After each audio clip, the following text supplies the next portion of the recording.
پروردگار اللہم اغفر لی ذنوب التی تحبس دعا کمیل میں یا مولا حسین کی دعاؤں میں آپ دیکھو کہ مولا حسین کیسے بول رہے. اور امام علی کی جو مناجات جو مسجد کوفہ میں میرے مولا پڑھتے تھے, عجیب مناجات ہے دوستو. یہ مناجات ہر کتاب میں ملے گی. ذیشان حیدر جوادی کی مرحوم کی کتاب میں بھی ہے, مفاتیح الجناح میں بھی ہے. ایون تم گوگل کرو گے مناجات امام علی, آپ سوچو علی بے نیازوں کا بے نیاز ہے. علی کو مانگنے کی ضرورت نہیں ہے, لیکن آپ خواہش ہے میری یوتھ سے کہ گوگل کر کے یہ مناجات نکالو. عبادت دیکھو علی کیسے کر رہا, کس انداز سے اس کی بارگاہ میں جا کے یہ مناجات کہاں کرتے تھے. اللہ ہم کو مسجد کوفہ کی زیارت کرے.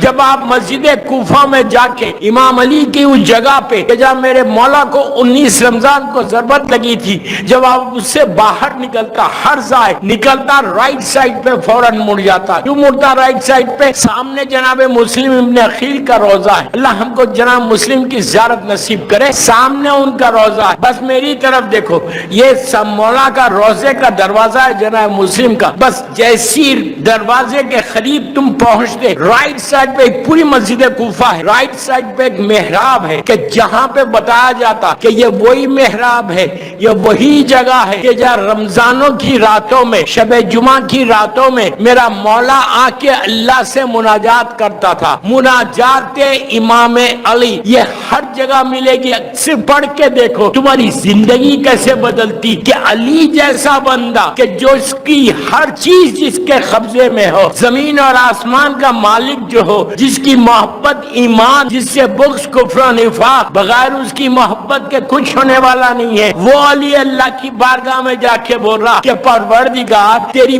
بارگاہ میں وہ آیا ہے جس کے دامن میں کوئی عمل نہیں. ہم کہتے ہیں, میں جو بول رہا میری باتوں پہ تھوڑا غور کرو, غور کرو. What I'm saying, کبھی یہ مت بولو کہ لکھنؤ کا سب سے زیادہ پائے, سب سے زیادہ نیک انسان میں ہوں. آپ بولتے نہیں, لیکن ہمارے ذہنوں میں شیطان ڈالتا کہ تم تو اتنے نیک ہو, تم نے تو اتنے کام کیے. دعا یہ کرو کہ جو کیا ہے وہ قبول بھی ہو جائے, اس لیے کہ کتنی ملاوٹ ہے معلوم ہی نہیں. انسان کی فطرت ہے کہ کبھی کسی سماج میں, معاشرے میں, پارٹی میں لوگوں کے ساتھ بیٹھے تو ہر آدمی تعریف کرے اس. یہ میرا نیچر ہے, یہ ہماری فطرت ہے. تعریف سب سننا چاہتے ہیں اپنی. تم لوگوں سے تعریف مت سنو, اس سے سنو تعریف. دعا یہ کرو کہ اللہ تمہاری مدح کرے. یہ میں یوں ہی نہیں بول رہا, اللہ بولتا تم میرا ذکر کرو میں تیرا ذکر کروں گا. تسبیح تسبیح تسبیح تسبیح, اللہ کی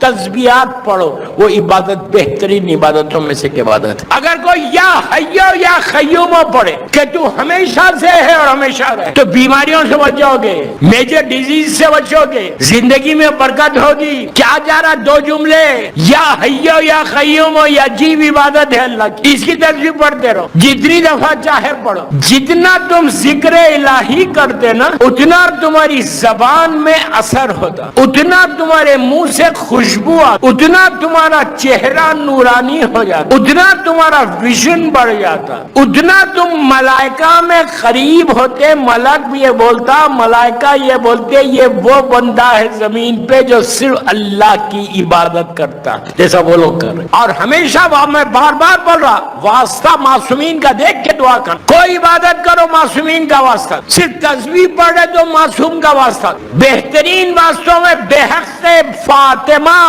وہ ابیہا وہ بالوا وہ بنی, اس سے بہتر واسطہ نہیں ہے. لڑکی کا رشتہ نہیں ہے, شادی نہیں ہو رہی, بولو بحق فاطمہ وہ ابیہا وہ بالوا وہ بنی. اس سے بڑا کوئی واسطہ نہیں. 14 معصومین کا واسطہ تم نے. یہ تین جملوں مرکز شہزادیہ کون ہے دعا کے لیے, اس سے اچھا واسطہ.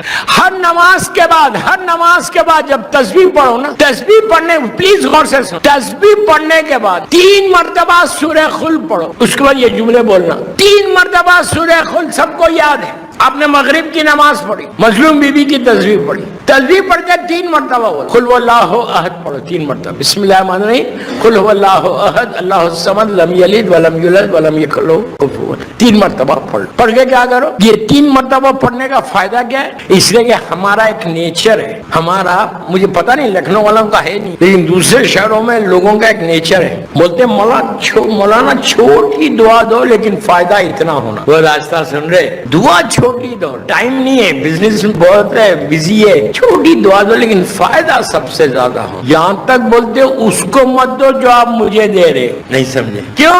کہ مجھے فائدہ اس کو نہ ہو۔ اگر تمہاری یہ فکر ہے تو تم کو کبھی فائدہ ہوگا ہی نہیں۔ زمزم پی لو جا کے، قرآن پی لو پورا، اگر مومن کے لیے تم نے فائدہ نہیں کیا تو تمہارا بھی نہیں ہونے والا ہے۔ ہمیشہ دعا یہ کرو کہ پروردگار لکھنؤ میں ساروں کو دے، اس کے بعد آخر میں مجھے دے، رحمت برسا سب کے اوپر، چند خطرے میرے اوپر۔ دعا یہ کرو، دعا میں پاور ہے، دعا میں اثر ہے، دعا ایک طاقت کا نام ہے، ایسی طاقت کا نام ہے کہ اگر دعا چاہے تو زمین سے انسان کہیں اور چلا جائے، دیوار اپنے مقام سے ہل جائے، پہاڑ اپنی جگہ سے ہل جائے، دعا میں وہ اثر ہے۔ دعا ایک ٹوٹل شیلڈ کا نام ہے، ایسا سپر کی طرح تمہارے سامنے آ جاتا۔ ڈاکٹرز کیا کہتے ہیں؟ جواب دے دیتے، بولتے اب کوئی نہیں بچا سکتا، صرف دعا کرو۔ دوسرے مذہب والے بھی بولتے دعا کرو، گاڈ ہی بچائے گا، کوئی نہیں بچا سکتا۔ تو یہ چیز ہے کہ دعا میں وہ اثر ہے، لیکن آج میں نہیں بتا رہا کہ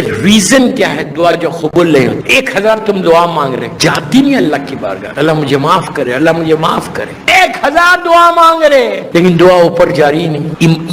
یہاں پہ میرے مولا کا جملہ، میرا جملہ نہیں، میرے مولا کے پاس آ کے شخص نے کہا مولا میں اتنی عبادت کر رہا، اتنی دعائیں مانگ رہا، اللہ بول رہا کہ تمہاری آواز سنتا ہوں، اللہ بول رہا کہ میں تمہاری دعاؤں کو سنتا ہوں اور قبول کرتا ہوں، میں ہر وہ عمل کر رہا لیکن میری دعا پوری نہیں۔ میرے مولا نے ایسا دیکھا، دیکھ کے کہا معافی کتنی دفعہ مانگتا ہے؟ ارے یار استغفار کتنا پڑھتا ہے؟ اب انصاف سے بولو، ہم کتنی مرتبہ استغفار پڑھ رہے، کتنی دفعہ اللہ کو سوری بول رہے؟ سوری بولتے جاؤ، غرور ٹوٹتا جاتا، دعائیں قبول ہوتی جاتی۔ ہم بڑے آسانی جب دعا، میرا مولا بولتے ہیں جب دعا تمہاری رکے فوراً اس کی بارگاہ میں معافی مانگو اور چیک کرو کہ کہیں تم نے کسی کو ناراض تو نہیں کیا، کہیں کسی کا مال تو نہیں کھایا۔ کیا بول رہا میں؟ اگر تم نے کسی کا مال کھایا تو تمہاری زبان میں اثر کیسے ہوگا؟ تمہارے پیٹ میں حرام بھرا ہوا، تم نے اس سے لے لیا، اس سے لے لیا، اس سے لے لیا، اس سے لے لیا، تھینک یو ویری مچ، دینا ہی نہیں ہے مجھے۔ یہ کامن چیز ہے پوری دنیا میں، مال کھا کے بیٹھے ہوئے آپ بول رہے کہ میری دعا قبول ہے، کیسے ہوگی بابا، کیسے ہوگی؟ تمہاری زبان موٹی ہو گئی، آج کو اثر نہیں ہے۔ شکر ادا کرو کہ معصومین کا کرم ہے تمہارے اوپر، جب مرو گے تو کلمہ نہیں پڑھ سکتا کہ کسی کا مال کھایا ہوا ہے۔ میں یہ نہیں بول رہا خدا نہ خاصا لکھنؤ میں کوئی کھایا ہوا ہے، مجھے غلط مت، ڈونٹ مس انڈرسٹینڈ، 1 روپیہ بھی کھایا ہوا ہے، 1 روپیہ بھی تمہارے پاس، کسی کا 1 روپے کی کوئی ویلیو ہے؟ کیا ویلیو 1 روپے کی؟ کوئی ویلیو نہیں ہے۔ 1 روپیہ بھی اگر تم نے کسی مومن کا لیا ہے، جسٹ ریٹرن اٹ بیک، واپس کرو۔